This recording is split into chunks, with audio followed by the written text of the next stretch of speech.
Well, you sit there and you ask yourself, man, what's wrong with you, man? Again, everything that you've been through in your life and you experienced in your life, and you did things in your life that you know that at that time that you felt as though that you had to go through or that you had to do to get by, and no moments and stuff like that.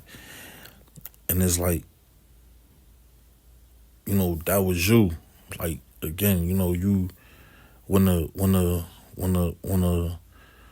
lion is born in the jungle. So a lion don't know how to do anything other than be a lion. And us humans, people that's on the outside that's looking in, and we look at how they attack or how they capture their prey or eat their food. Again, it's savagery and it's barbaric to us and stuff like that. And but this is how they eat. This is how they thrive.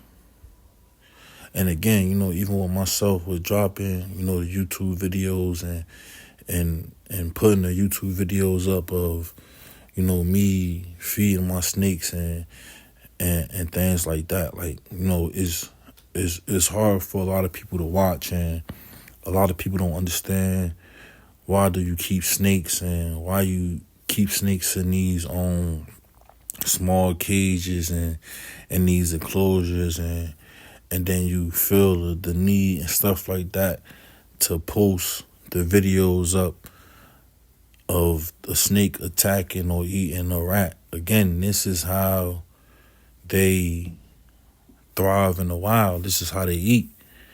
And, it's nothing against anybody, or it's not to gross anybody out. Again, this is, like for one, being in love with a snake or liking snakes is not normal to most people because of the impression and the thought that people have of reptiles and stuff like that. Like, they probably one of the most hated or most misunderstood animals out there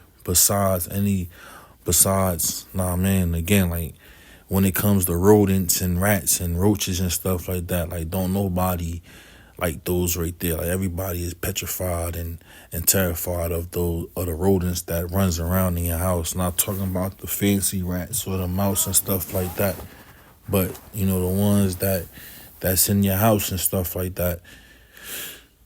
You hate it when you got good food and stuff and they getting into it. But again, it's when you grow up or you live in a certain environment and you just being that person that comes from the environment that you from, you adapt to that, you take on that attitude, you take on that mentality, and you be that person. And the difference between even with animals, when an animal is not raised and brought up in the wild, and they raised in captivity from us taking them from their natural element, it comes a point to where, they become domesticated and they not as aggressive as you walking up to an animal that was already in the wild. And again, it's the same thing that we're humans. Again, it's like, we humans, and the difference between us and animals, we have, what they say in the religious books, we have the will and we have we choose from right from wrong, and we could choose from right from wrong, where an animal is only programmed to do one thing, and that's just be an animal. But us as humans, we could choose to be animals, or we can choose to, live as civilized people. And, when we grow up in certain environments and we exposed to certain things as children through birth, through our upbringing, and this is the only thing that we know. But some of us, we in our older years in life, we exposed to certain things and different things to where it shapes our thought and outlook on life, to where we know that attitude or that behavior that we was doing wasn't the correct or proper attitude that we was displaying. So, we correct it. And, we in us as people, like what they say, overcompensate. Like we work so hard to do better and not to lapse and fall back into the things that, we once did or what we was once into. So we work so hard and overcompensate, and we look over so many different things, and we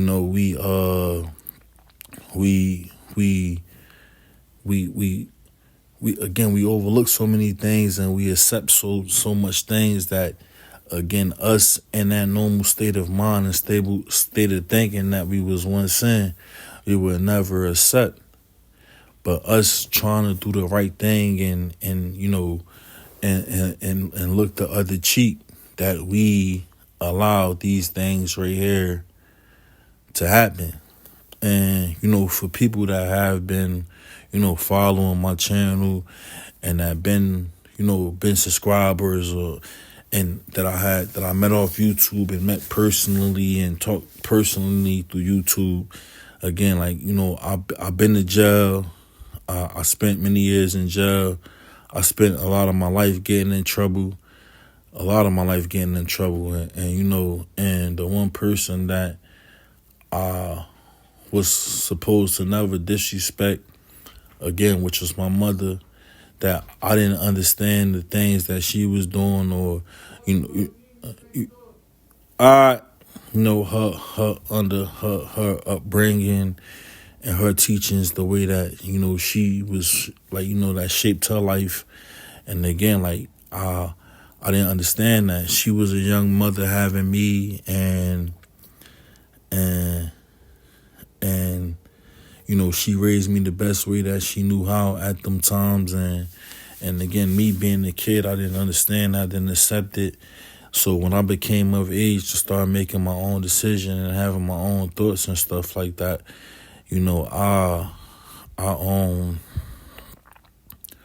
I started to fight back. I started to disrespect my mother and stuff like that, because, again, I thought that I knew everything. And, my mother would always say, you're not going to love a person until you learn how to respect your mother. And, again, like me being an angry kid or an angry child, like I never, like, I'm like, you wrong. You don't know what you're talking about. Again, because I'm so rebellious, and, everything that my mother said, believe it or not, it was the 100%, reality. And, I grew up majority of my life with a chip on my shoulder. I'm the oldest out of 6 kids. I have many cousins, but the cousins that was around me, I was older than, but we was close in age, but older than the cousins that wasn't around me. They was much more older than I was. So, me going through the conflicts and the things that I went through in life, those cousins that was older than me wasn't there for me to call on when I was going through certain things, or, when the kids in the neighborhoods was picking on me, or, like, things going on in school. Like, I didn't have older cousins and older brothers or sisters to call on. I had to figure out how to deal with those situations, every day, and to prepare myself for when my brothers and sisters become of age, and that they didn't have to experience and go through the things that, that I went through. And, like, where I'm from is not all bad, because, again, I don't care, You could be from freaking the worst place in the world, but in the worst place in the world, you're going to find somebody that came from that same place that's going to be successful. Know what I mean? You're going to find somebody from there that became a lawyer, that became a judge, that became a doctor, someone from that area that became successful. So it's not about, where you came from. It's about how you adapted to where you came from and you use where you came from to apply to your everyday life. And, I took, a lot of my anger out and a lot of my misunderstandings in life out onto the people that, I allowed to get next to me. And, unfortunately, the people that got next to me was the women that was in my life. And for a long time, I was, part of the statistics of domestic violence and stuff like that. And in my mind, I had all types of justifications and how I was right. And again, it's never right for a male to put his hands on a female, or a man to put his hands on anyone. Like, no matter how angry a person makes you, it don't give you the right to act in the corners of aggression to that person. Know what I mean? It's other ways that you can deal with it. Know what I mean? Because once you act in that aggression, that person now has the power over you, because you let yourself act out in that way and in that manner. And again, this is something that I didn't understand. Like, I didn't understand it for a long time, for many years. Like, I just got in my mind that I wanted to be a person that my brothers and sisters looked up to, or a protector for my brothers and sisters, that they didn't have to go through and experience the things that I went through and stuff like that in life. Like, I wanted to be that person that protected them from that. And me becoming that person, now this is where the animal instinct comes in at, because a snake is a snake, and a snake can't be nothing more than a snake. A lion is a lion. A lion can't change his appearance. A tiger is a tiger. But there's only one animal that can change his appearance to fit into and adapt in to protect itself from the predators, which is a chameleon. So, the popular term that's used that, oh, this person is a snake. But, in me breeding and raising snakes, I take it as that's a wrong statement. I mean, a chameleon can camouflage itself to fit into the environment that is in. A chameleon will go from being bright green to adapting to the trees or the bushes that is in, to protect itself, to hide in, to fit in. So I'll call that the chameleon effect. The chameleon effect. That's what I call it, the chameleon effect. That you fitting into an environment to protect yourself from the danger and the harm. So, I've been through so many different things in life, and I'm 37 years old, and I did 6 years and 6.5 years in jail, and I came home. While I was in jail, I lost the most important people in my life. My Aunt Sil, I lost her. Before that, I lost my uncle Alfonso. Me and my uncle never really had a relationship like that. I didn't know of him being my uncle until later years in my life. And then I believe it was 2009 that, I just wanted to, know that side of my family. So again, the mother that I disrespected, and the mother that I rebelled against, and the mother that I gave such a hard time growing up, like she felt the need of me wanting to know my family and stuff. So she made it happen, and I went out there and I met my uncle as an adult.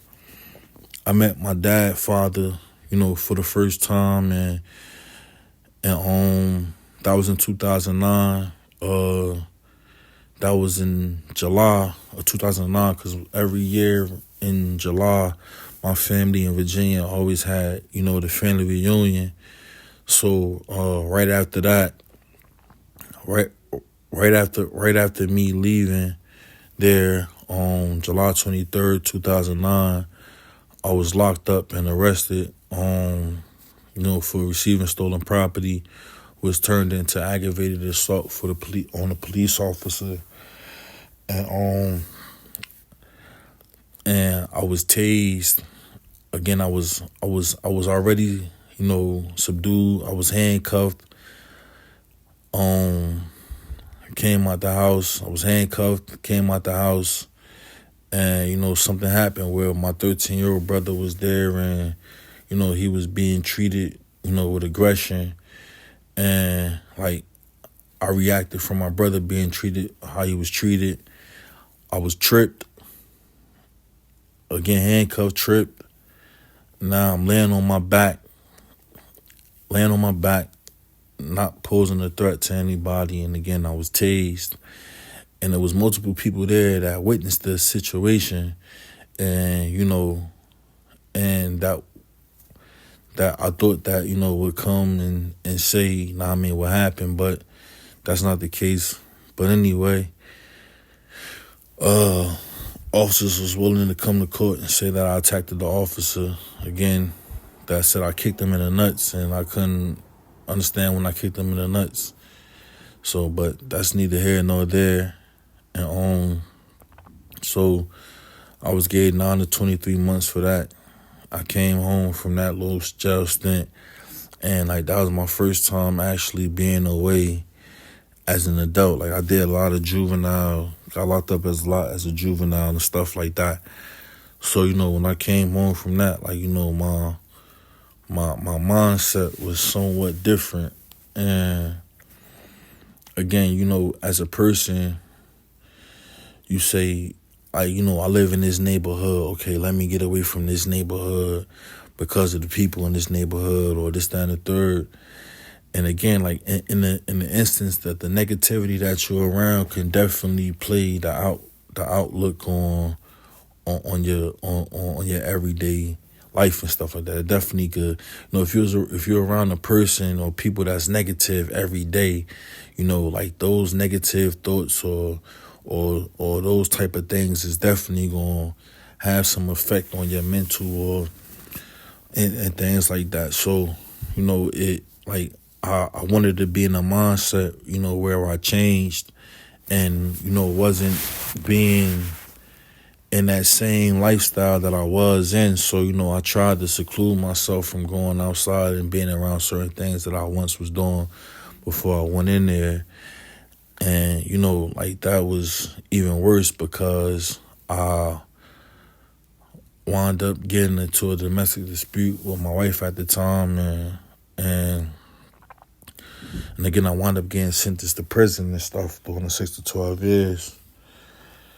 And, if anybody that listened to this recording and want to know why, just leave it in the comments, and I'm more than happy to explain.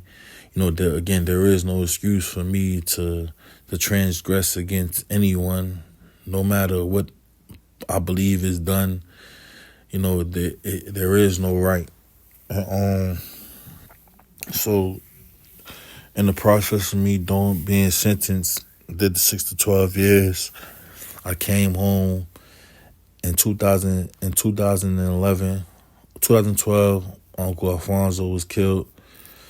In 2013, my mother, youngest sister, passed away in her sleep. 2013, the same year, my mother, twin sister, passed away. On their 45th birthday. And it drove me so wild. I just felt all these emotions to where, I just wanted to react in so much anger and just hurt everything that was around me. But the thing was, I just sat there and I wrote And I wrote and I wrote and I wrote and I wrote and I just kept writing every thought down. And again, I grew up shy. I grew up doubting myself. I grew up in special education. Like I grew up with this doubt that I wasn't nothing. And I started sharing these thoughts with people that was around me, and the reaction that I was getting from these thoughts was just so amazing, to where like people was like really loving to hear what I had to say, and me sharing my thoughts with people while I'm incarcerated, to where, you know, I'm going to use the crabs in the barrel effect, to where everybody is climbing on top of everybody trying to get out, to where the reaction that I got from those people that was in there was just so much more different. It's just so much more supportive. Like, man, yo, you should send this to a publishing company. And that was 2013. I wound up, getting in trouble when I was in jail for fighting, because I let my emotions, get the best of me, because again, I felt like a caged animal just trapped in a situation that I felt as though that I didn't have no outlet. And again, I let my judgment, I let my anger get the best of me. So I wound up meeting a guy in there, and the guy that I met, he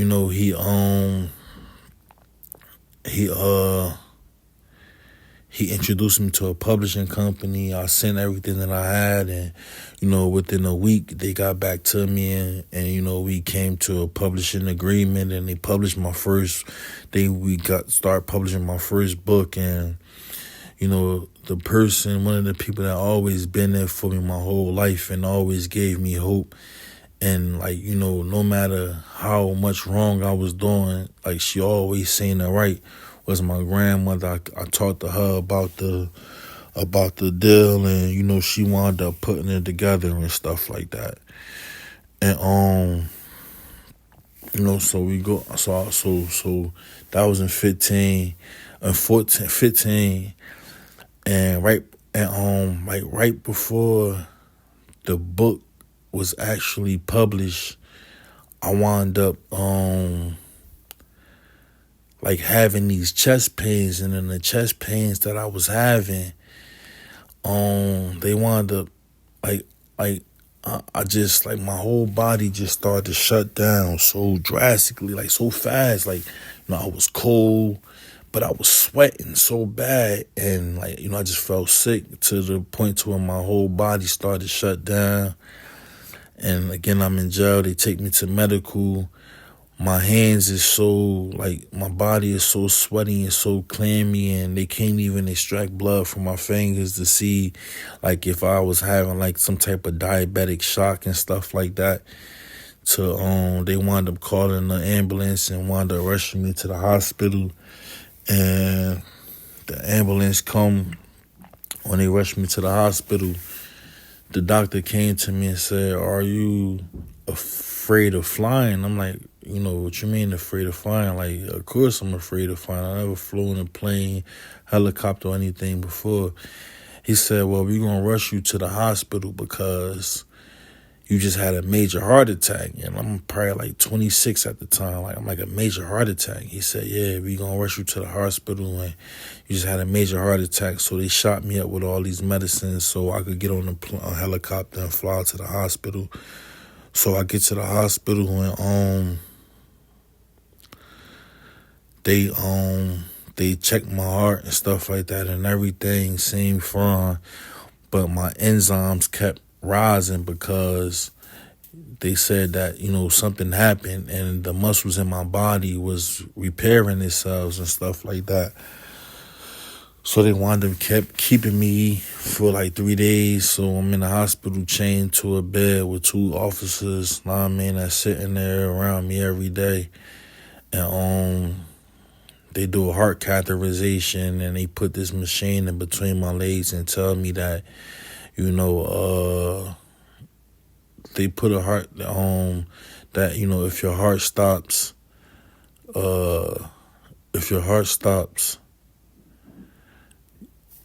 this machine right here is for that right there. So, and again, I'm in a situation, in a place where I don't have any family. My family don't know what's going on. No one can be called because it's a security risks and stuff like that. So I'm in a place to where, again, if I died, nobody would be able to come visit me. Nobody would even know what was going on and stuff like that.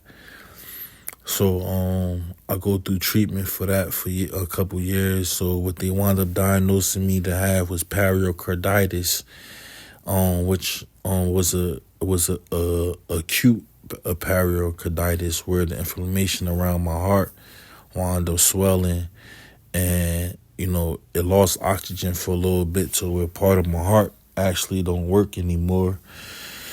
And so a couple months later, the book is published, and 2017, I wound up in that same year. I wound up in 16. I wound up meeting somebody I went to school with. That same year, Wanjel, I wound up getting married or whatever. And like, again, I'm just trying to be this person that come home and appreciate the family that I had, and the time that they invested, in the money that they sent me while I was in it to do better. So, I get released November 3rd, 2017, and I come home and I get a job, start working. The area I'm in, the buses don't run like how they did when I was in the place where I grew up at. You got buses running to 1 or 2 o'clock in the morning. The buses start running out here like at 9 o'clock. So that was kind of hard, because I had to pay somebody to pick me up or pay for Uber if an Uber was even running, so on and so forth. And then I had to leave that job because I was spending more money through transportation of getting to work than I actually was making. And I wound up getting a job with a company that was considered, a second chance company.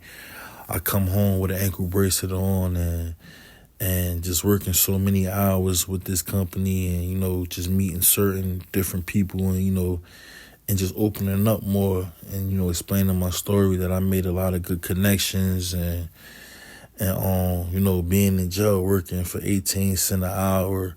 And being home, like, I bust my butt while I was in there, so I'm going to do even greater, while I'm home and stuff like that. And I wound up start just cutting grass, and then the grass became so demanding that, I wound up making a account, like a Google account. And through that Google account, like, I'm still at my job that I was probably at now for like a year and a half, and I got people hitting me on Google and calling my phone and making appointments, to where, like, I probably was getting like 7 to 10 calls a day, people, wanting the services and stuff like that. And so with that became demanding, that I wound up, just hiring a crew to make money cutting grass while I still was doing my regular 9 to 5 and stuff like that. And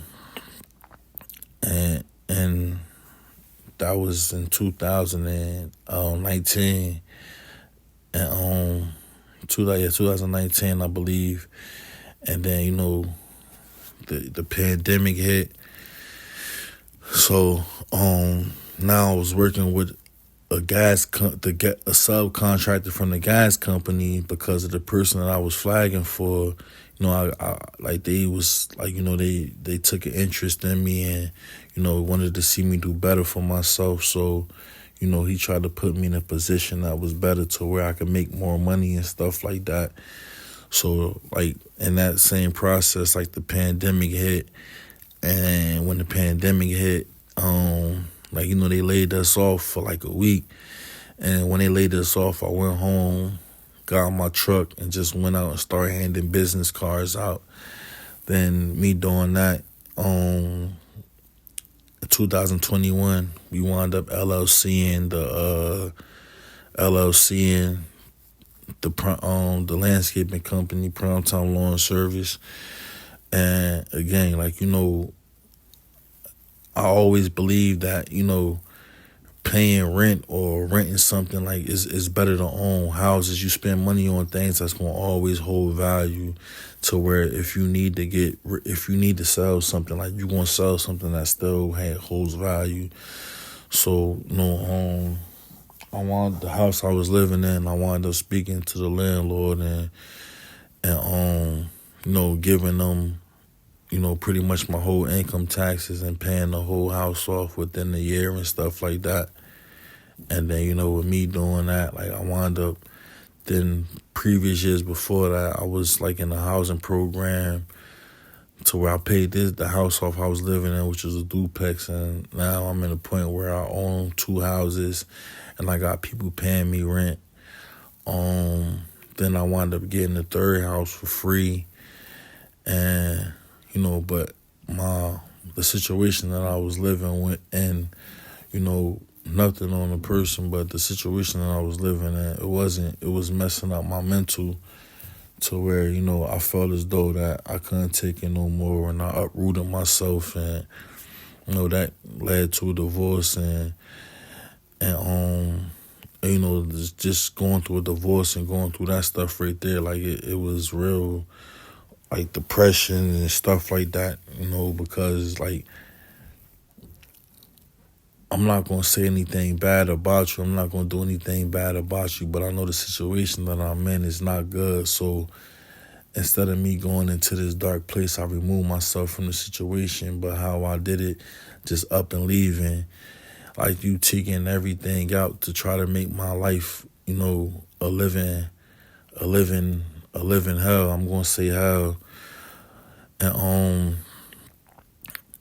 And it's just making it so much harder for me and stuff like that, because like every time I turn around, there's something negative or something bad that's being done. And again, like I just wanted to remove myself from the situation, and it's like, I try to do all the right things, but again, it wasn't. It was to the point to where I continue to always fail from doing the right things, and I started utilizing tools and utilizing things to where I would never have done before, and again it still failed, and it backfired on me. And I use the word hell because you have people that believe in God and you have people that don't believe in God.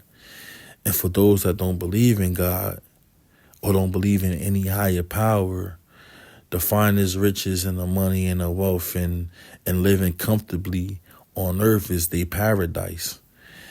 And for those that, experience being incarcerated or anything like that, after experience all this wealth and riches, this is their hell, because you in a place where you constantly tormented for all the wrong actions and the wrongdoing that you have done throughout the course of your life. Every morning you wake up, no matter how much of a good of a dream that you have, and you woke up and you reminded of all your wrongdoings. So again, a person has heaven on earth, and a person can live in their own hell on earth. Which is created by self. And again, which is to a person that's religion, hell is created by self. Hell is created from a person that do not want to do the right things that's brought to them or taught to them by their higher power and stuff like that. So that's why I use that term. And, just now at this present moment, like,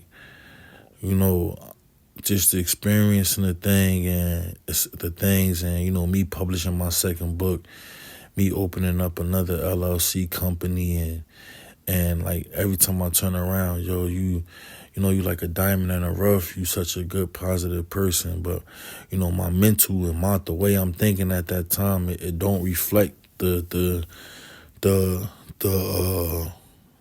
feedback that I get.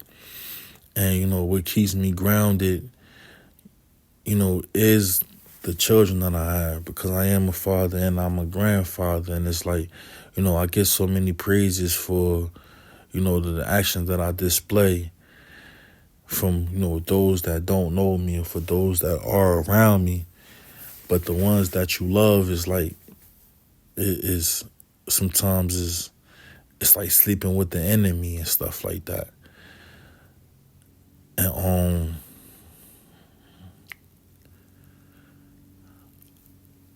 and it's the worst. Like, I just experienced something tonight that's just like, my mental state. Like, I gotta stay positive. Like, I gotta, like, it's a picture on my phone of my daughter. She's 5 years old, man. It's like, like this girl. Like, I have my oldest is 19 and my youngest is 5, and I have a granddaughter that'll be 1 in March. And it's like, I was able to show them certain things or do certain things with them that I wasn't able to experience. And I can't allow myself to like, I don't want, like, I I can't give up on myself. I don't want to give up because, they don't deserve of me not being there. They don't deserve having to live with one parent or have to be without one parent because, the father continued to make bad choices and stuff like that. So it's like, I fight the mental thoughts of getting through that. Again, man, this the whole more of this story here. Like, again, I wanted to speak, and YouTube has been my biggest platform. So, for those fellas, no matter what nationality you are, whatever it is that you're going through, it's definitely always someone that's going through it that has it worse than you. Whatever females, no matter what nationality or what color you are, what we going through or what you going through, it's definitely someone that's out there that's going through it worse. And male, female, you continue to be strong, self-love, and knowing that better times and better days will always come. And when you think about giving up, just know that there's always something to fight for. There's always something to fight for. So, for those that listen to this, I appreciate y'all so much. Nah, man, for those that have been around and been on the channel for so long, I appreciate y'all for so much. And again, I just ask for y'all to keep me in y'all thoughts. Just keep me in y'all thoughts. I appreciate y'all. The one and only. Madman Serpents. I'm out.